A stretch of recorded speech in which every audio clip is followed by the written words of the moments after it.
With the first day of school quickly approaching, many of us as parents are faced with the time-consuming decision around the extracurriculars or enrichment programs that our children are going to participate in this fall. Whether you have a toddler, preschooler, elementary age child, chances are you would like an opportunity for your child to engage with kids their age and learn some new skills. But that's not a decision easily made. You have to research the programs, choose which is best for your family, and try to balance it out with all the other commitments already on your calendar. I'm going to walk you through my own mindset around extracurriculars, both as a parent and a teacher, so that you can walk away with peace of mind knowing how to make the best selections for your child and your family as a whole. If that's what you need more of in your life today, you're in the right place. Let's simplify things together.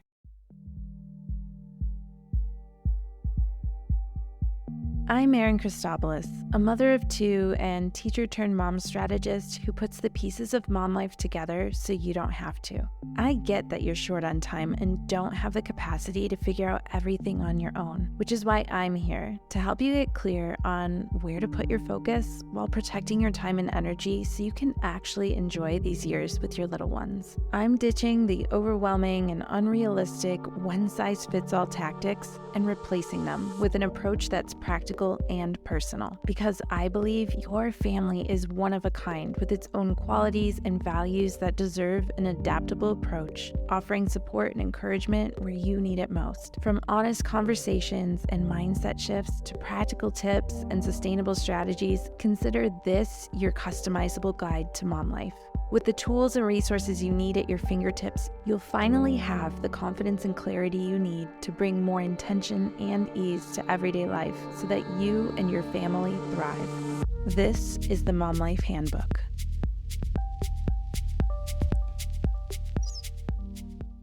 I'm not sure where you're at in your back to school prep, but we are staring down 7 days before school is back in session for our family. And I'll tell you, it is flying by. In fact, today's episode is very off the cuff. I am home with 2 kids and no one in sight to be able to help even for a few minutes. I am flying by the seat of my pants right now. So I hope that in this week's episode, as we talk about extracurriculars, that you find this maybe looser, more conversational format that's a little less structured, helpful nevertheless. And who knows, maybe you'll prefer this style as opposed to me really thinking through my talking points in advance. Let me know your thoughts. Send me a DM on Instagram at Mom Life Handbook. I always love hearing from you. And if this is an episode that really resonates with you, I love to hear it. And specifically, if the Mom Life Handbook podcast is a show that you've been looking forward to tuning into every week, please take a moment to head over to the show and rate it. It takes you less than 10 seconds to let the podcast platform know you're liking this show. That's really meaningful because it helps push the show out to more moms who are looking for a show like this. But I can't do that without you. And it's been a minute since anyone's left a review for this show. And I'll tell you what, it is so meaningful when you take the time to say how this show is improving your life as a mom. When someone comes across the Mom Life Handbook podcast and they see your authentic, real take on how this show is helping you, they're more likely to check it out. And I'll tell you what, you have been a quiet crowd, but you are a growing community of moms. We've doubled our listenership in the past month, and that's huge. That's twice as many moms getting the support that they're looking for in the past 30 days alone. And I know that the more each of you can take a moment to pay it forward by leaving a super simple review of what you like about this show, the more impact this free resource is going to have for so many other moms who are just like you.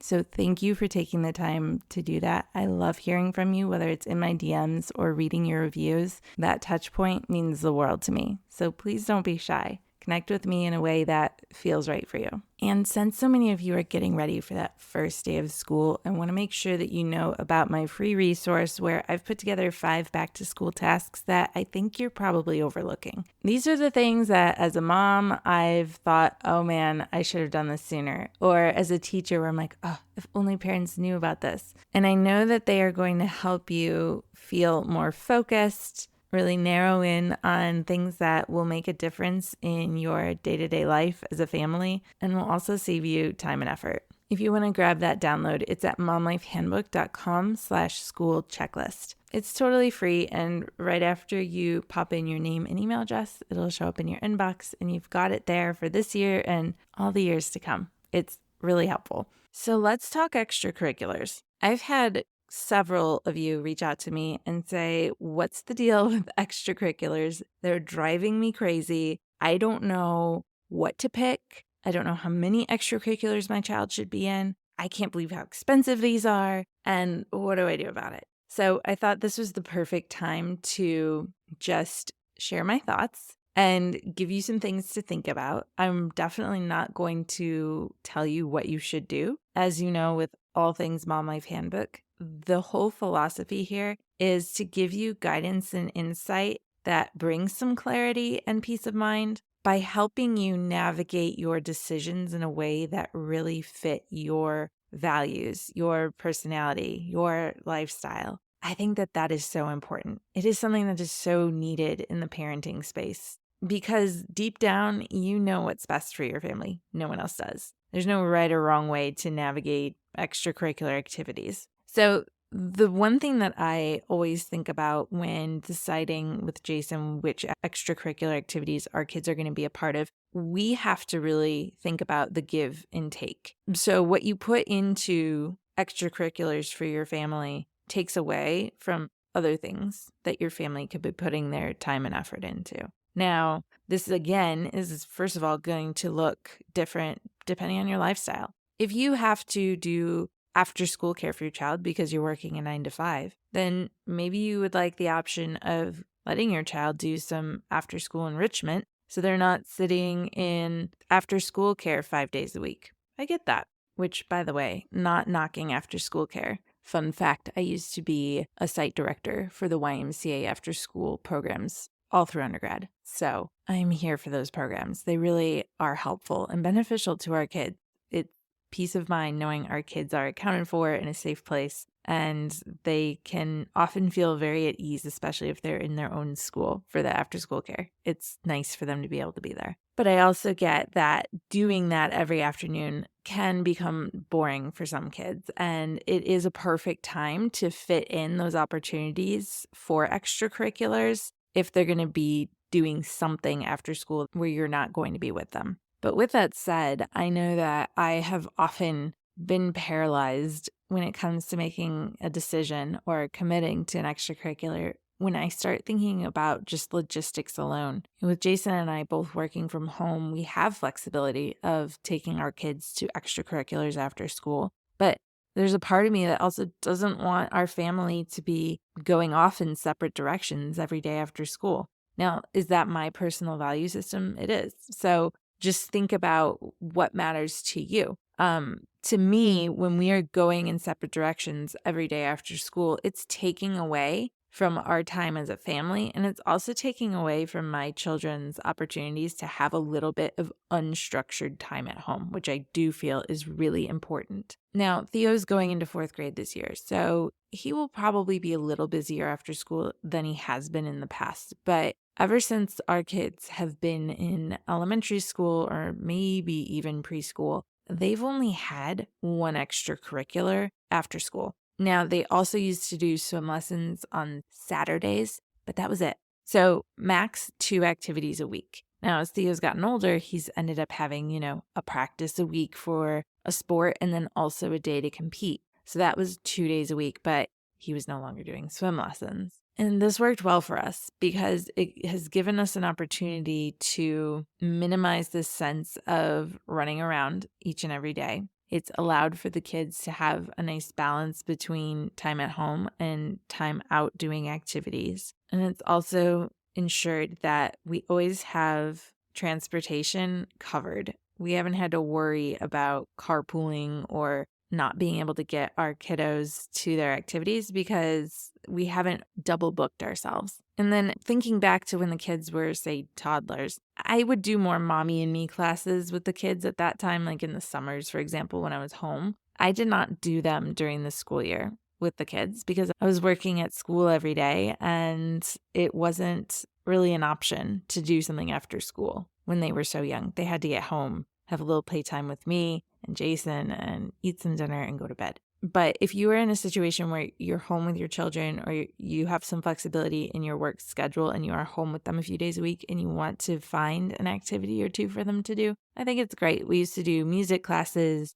gymnastics, swim lessons, art classes, and those were all great. But I think that what's so great about those younger ages is that you can just go when it's right for you. So look for opportunities too where they have like punch cards where you're just buying the classes and then you have some flexibility around when you go. So I think that considering what's this give and take look like for your family? What are you gaining by having your child do these extracurriculars and what is it costing you by having them do it? And it'll help you kind of gauge what the right balance is going to be for you. Now, the benefits of doing extracurriculars or enrichment programs for your child are that you're allowing them to develop other skill sets beyond just academics. I feel like this is so important because this is where you really learn a lot of the quote unquote life skills that your kids need, right? It's kind of like all the soft skills that you would want them to have fully developed before they hit their adult years. So you want them to be curious about learning new skills and exploring new interests. Oftentimes, these are opportunities for our children to really hone their skills in teamwork, in perseverance. It also allows them to have a safe environment where they can experience making mistakes or having to practice a skill over and over and over again and see how that effort turns into improvement. And for a lot of these, there are often opportunities for performance where they're getting up on stage or in front of a crowd and performing whatever it is that they've been working on. These are all so important for our kids to get comfortable with now before they're too self-conscious, right? We want them to just know, like, okay, I've done this before. To have maybe some of those big, scary feelings of being nervous, anxious, or overwhelmed by the thought of having to do something in front of other people. These extracurriculars encourage our children to take safe risks. They feel risky, but really in the big picture, they're very safe opportunities for them to try, maybe fail, maybe fall short, or maybe do really well. And I want my kids to be familiar with that feeling of nervousness, of anticipation now so that they're not scared of it when they have to face those feelings in middle school, high school, undergrad, out in the workforce. I would much rather them become familiar with that now. So think about what qualities you want your child to develop through participating in extracurriculars. And then also consider what are their interests? What can you foster in terms of what they already love? Because chances are it's a great opportunity for them to discover something they're really passionate about. Now, extracurriculars can cost an arm and a leg. So I wanted to touch on how you could save money on these extracurriculars. And the first is let's limit the number of extracurriculars you have. I touched on this already, but I want my kids to have some unstructured time. Most kids have so much structured time in their day that when they are faced with unstructured time, they honestly don't even know what to do with it.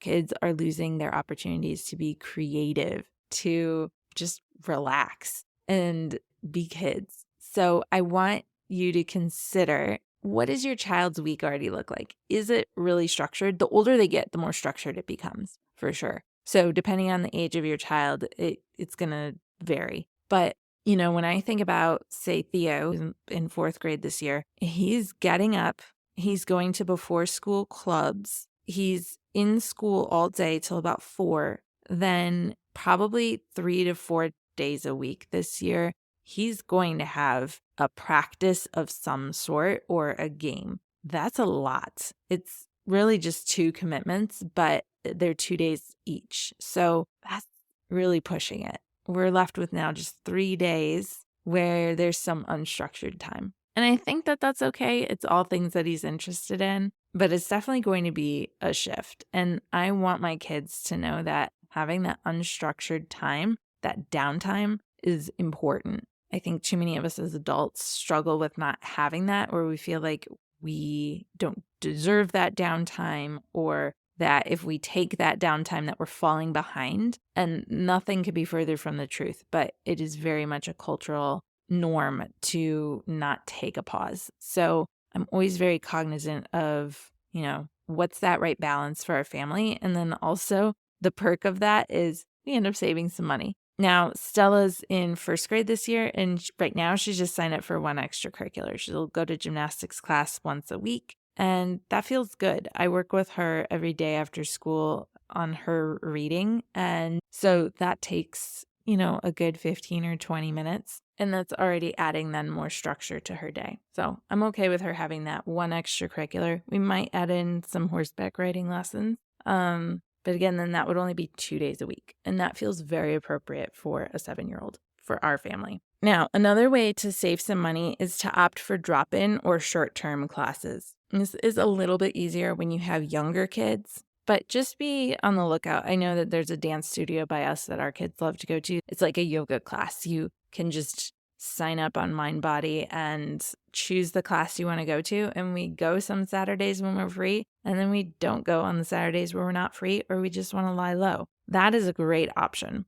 So look for those kinds of classes at like a local rec center. The YMCA often does very short-term classes for kids that don't go like a whole season. You could look at art studios for drop-in classes or workshops. Also, there are many times where an elementary school will offer after-school classes or even tutoring, that those could be free of charge or very low cost. So be sure to see if your child's school offers anything like that. And then if you feel like you would qualify for scholarships, inquire about them. See if there's an opportunity to pay what you feel you can afford. And also keep in mind that if your child qualifies for free or reduced lunches, that extends to things like after school activities. So just make sure that you touch base with the coordinator about that, because there's no reason to spend that extra money that you may not have to ensure that your kids have access to extracurriculars. There are plenty of opportunities available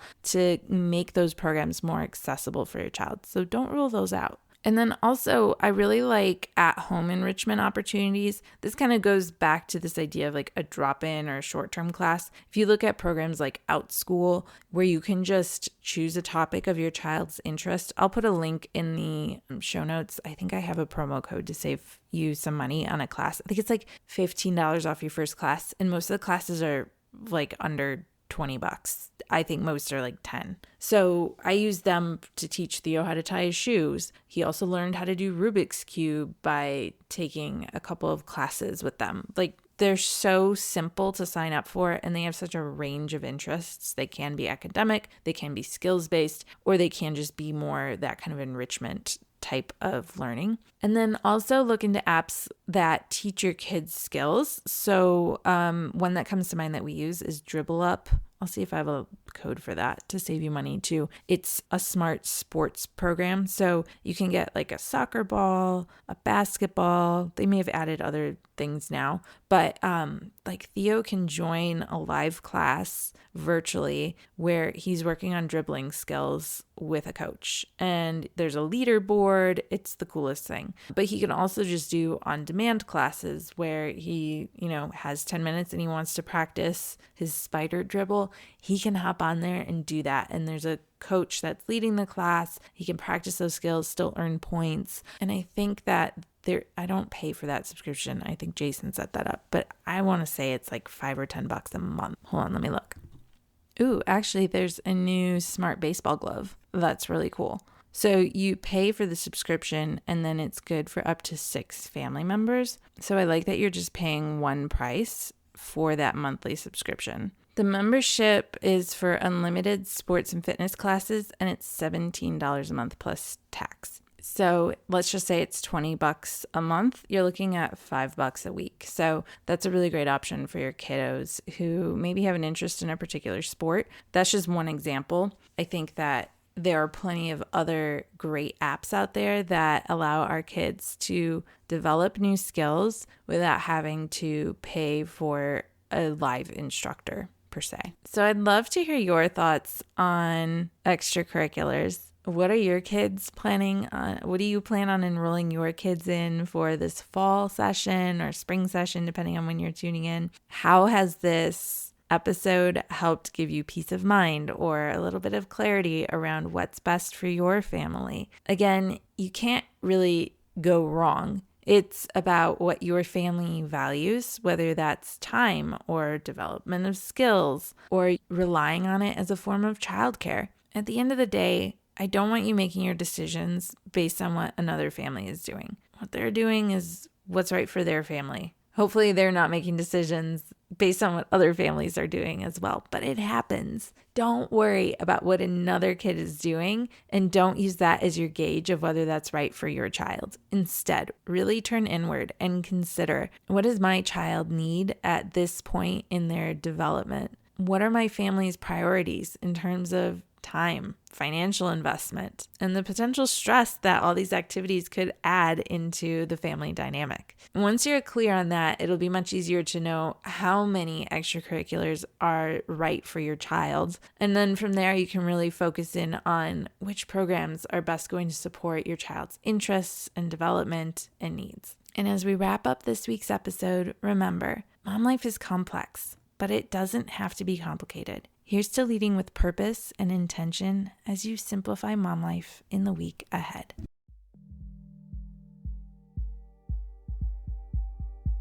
You've just finished another episode of the Mom Life Handbook podcast. Remember to check out the episode description for all the important links and highlights from today's show. While you're there, tap the subscribe button so that new episodes are always at your fingertips. Before you go, I'd really appreciate hearing your thoughts about the show. It takes as little as 30 seconds to leave a review, and your honest thoughts help me create a better show and help other moms discover it too. And if this episode really helped you out, go ahead and hit the share button to text it to a friend or share it on social media. You never know who in your life might benefit from a little extra support. Don't forget, there are lots of ways to stay connected beyond the podcast. Head over to momlifehandbook.com for additional resources or to learn about how to work with me. And be sure to follow along on Instagram at momlifehandbook. Send me a DM to say hey or to share your thoughts on today's episode. Connecting with you personally is what I really love most. And just in case you need to hear it today, you're doing an incredible job. I know it doesn't always feel like it, but you're here, learning how to be better and do better. Keep working to bring more intention and ease into your life, and know that I'm right here cheering you on. You're creating a beautiful journey for you and your family. I am so proud of you.